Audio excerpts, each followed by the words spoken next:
what we're going to be doing today is to show you, or what I'm going to be doing today is to show you how I go about mixing a glaze, using one of my recipes, which I have over here.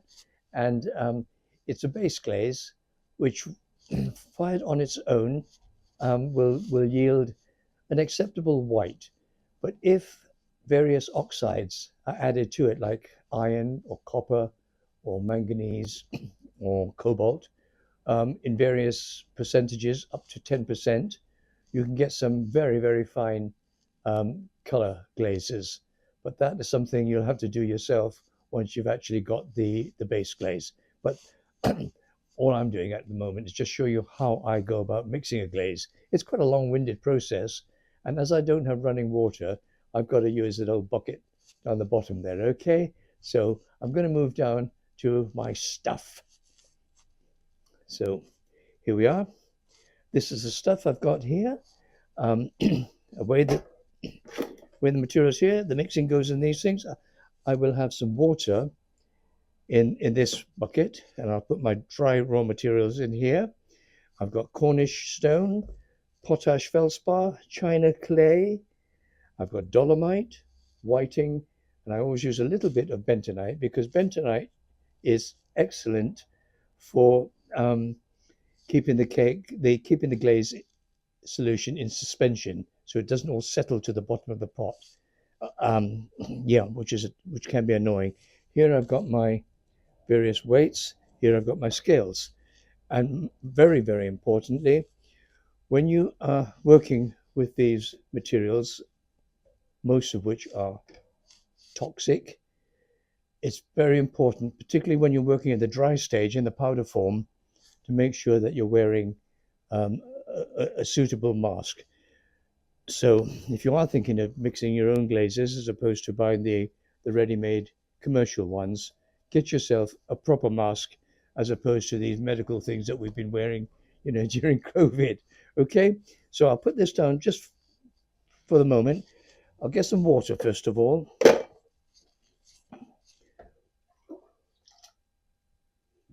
Right, so the water goes in this one. Okay, I know from experience approximately how much to put in. A lot of the glaze recipes will suggest so much of this, so much of that, so much of the other, and then so much water. Well, I don't bother to have that so much water. I just play it by experience. I know how much I need to add to it. Right, so I'm going to make a start now. I'll take this off and put my mask on. Right, here we go. So I need 400 of the Cornish stone. So 200s, that gives me my 400 of Cornish stone. Oh, just one thing I forgot. I knew there'd always be one thing.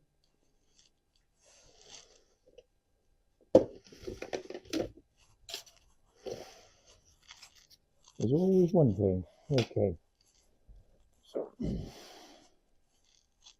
I hope I've got enough here.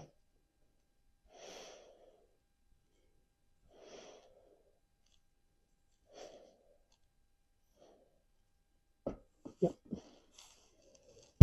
Just.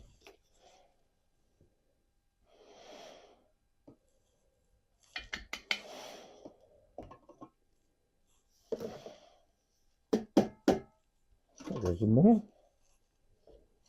Goes back on. 400 of the potash feldspar. So same again.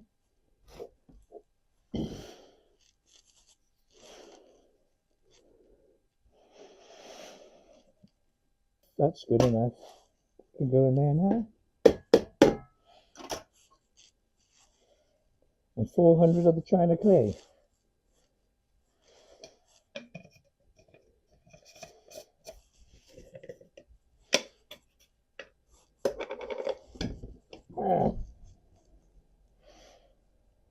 China clay is very light, so there's usually quite a lot to do.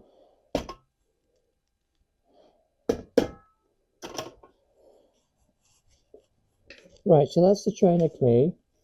Now the next one is dolomite, and this is 352.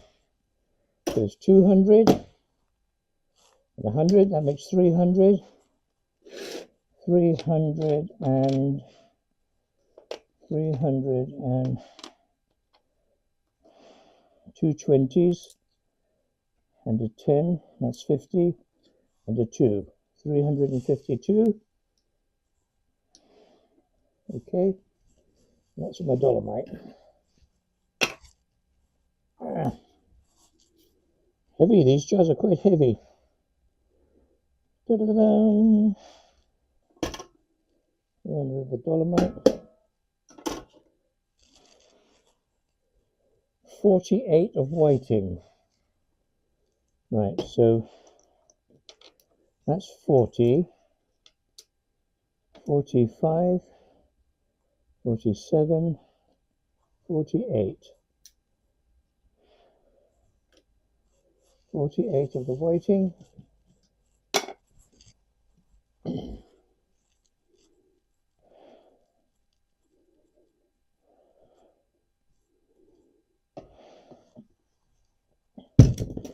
I don't know anything about the chemistry of glazes.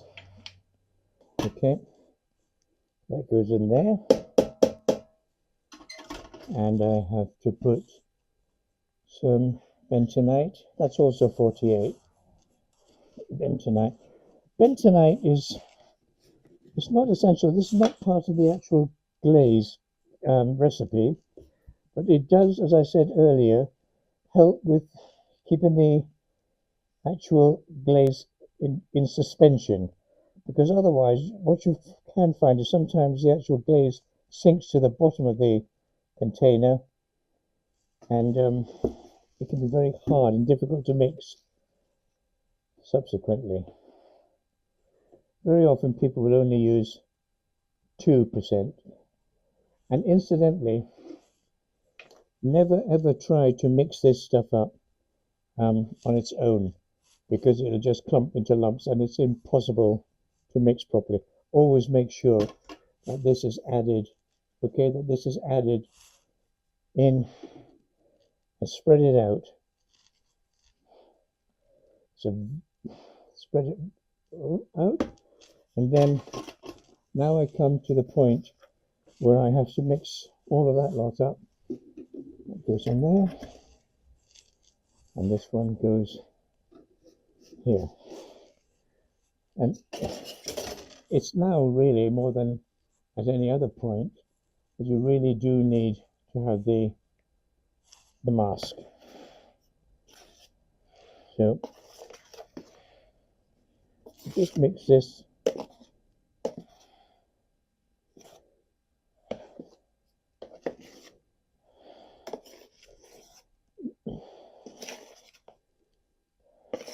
It will of course all be properly mixed once it goes through the sieve. Okay, so what I'm going to do now, and I think if we can come over this way, I've got quite a lot, a bit more water in there. Put some of this in here, and I flick it around, keep it well distributed.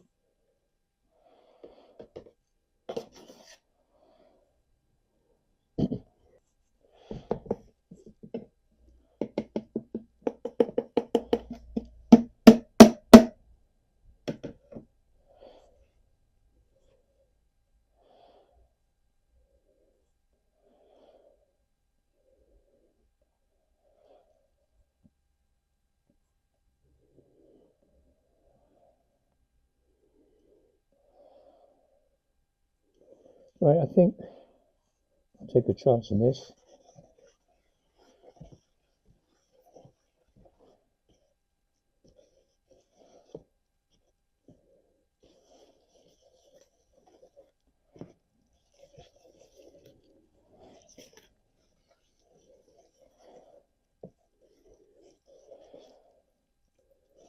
All right, and here's one of these calculated, measured amounts of water.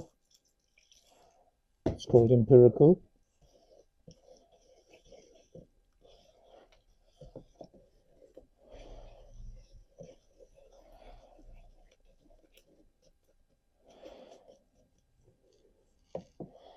Okay.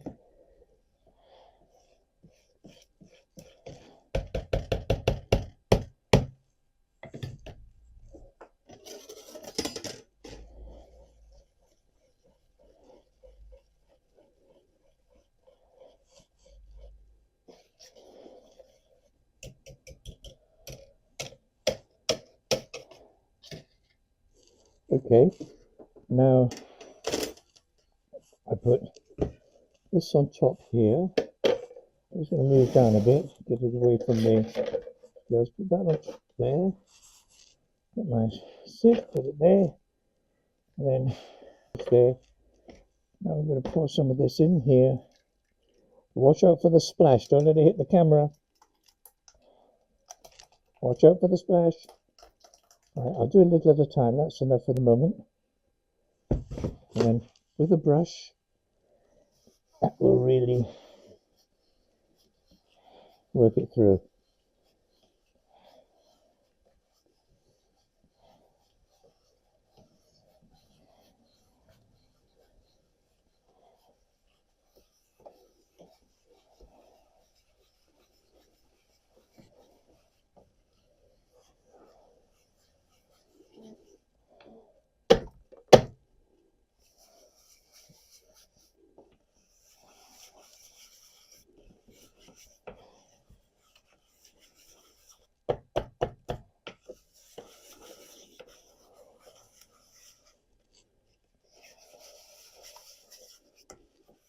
Now it needs a bit more water.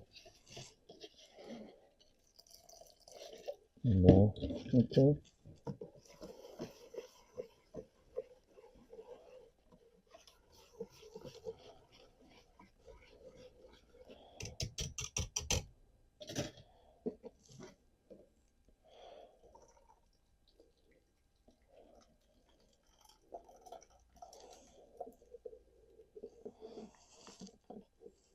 I'm using my favorite little tool.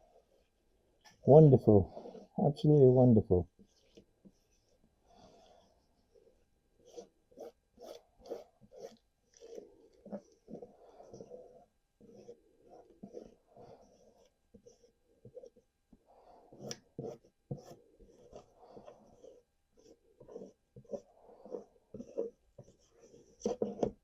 Right, now that can go back there, that can go there, and we'll carry on with this little lot.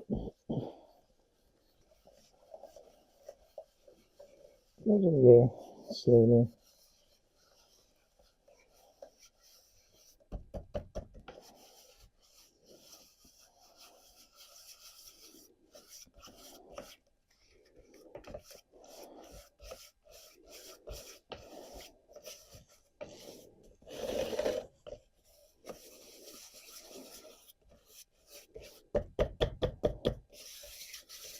Right, good enough. Okay.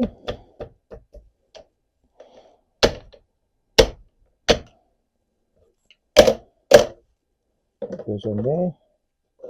That goes on there. Give this a quick little stir.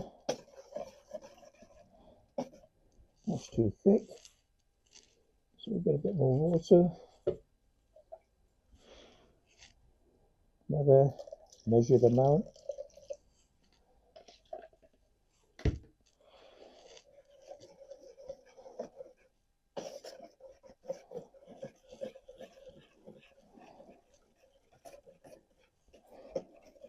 So I'm mixing at all stages to make sure that all of the ingredients. So this, as I say, is an excellent base glaze. Right, I can take this horrible thing off now. Oh dear. Pretty hot and clammy. Oh, brilliant. That's better. Put my uniform on. Mix this up a bit more. Yeah, because in this wet stage, I'm not going to have any problems with breathing in any dust particles of clay raw materials. Okay. Right, so this now gets poured in there. You see, it's a lot more runny. I'll do. You see, it's going through much, much quicker now.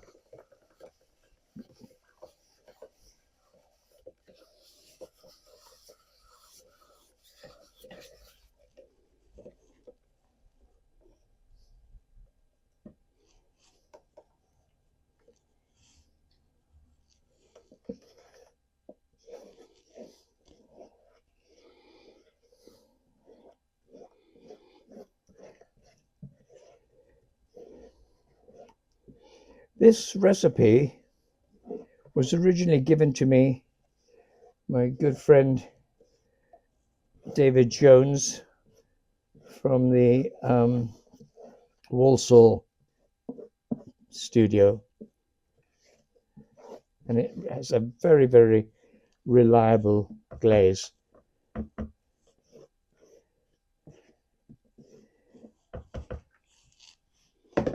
Okay. Okay. It's mixing glazes or even sharing glazes is something that has been kept very, very close to my heart, and I've been very, very sort of precious about this for the last 40 years.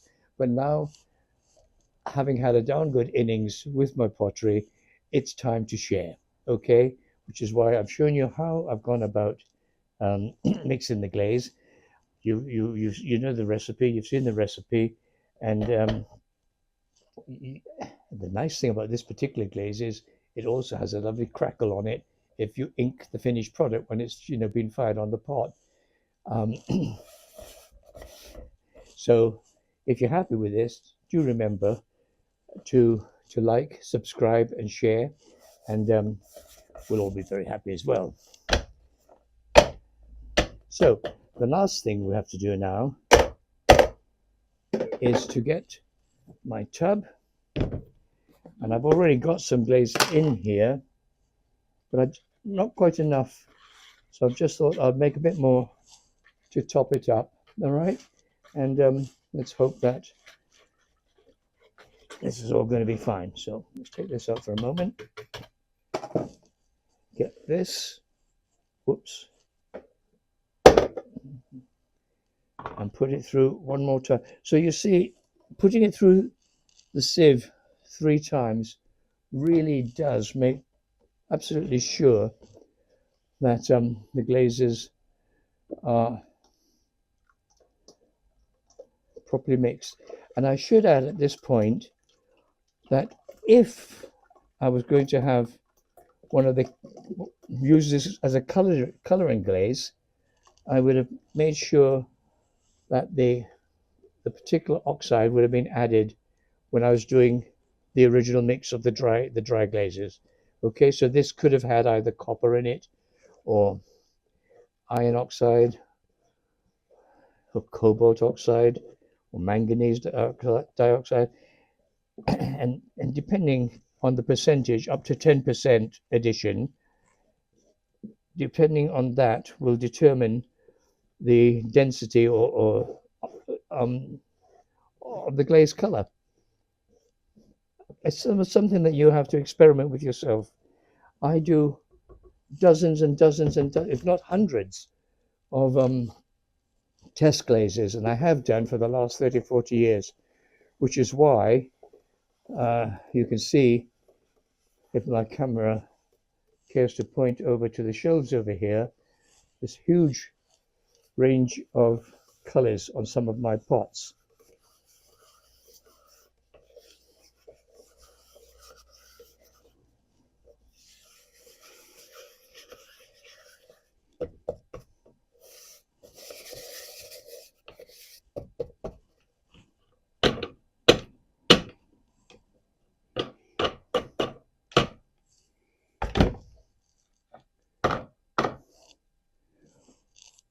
So,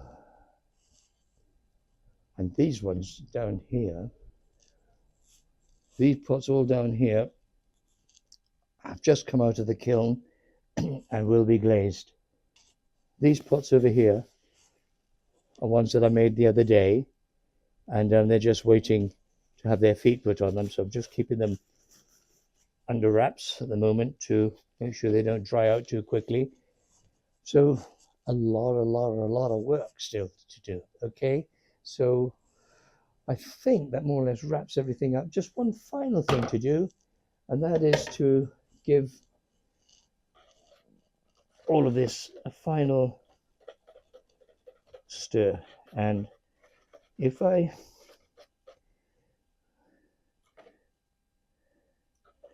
it's quite good. It's a bit thick still, just a wee bit thick. So I'll put a drop more water in here, not much. Perfect. That was absolutely perfect to the last milliliter.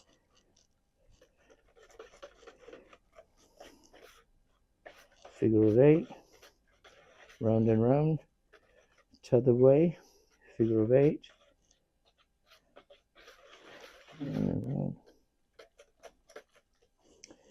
One of the things I should say about glazes, if you're using a copper carbonate as the coloring oxide in the glaze, you'll find that it invariably sinks to the bottom of the glaze.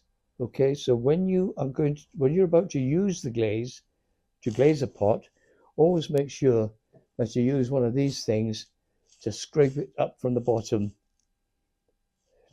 when you're mixing prior to actually glazing your pot. Otherwise, you won't get a proper desired color.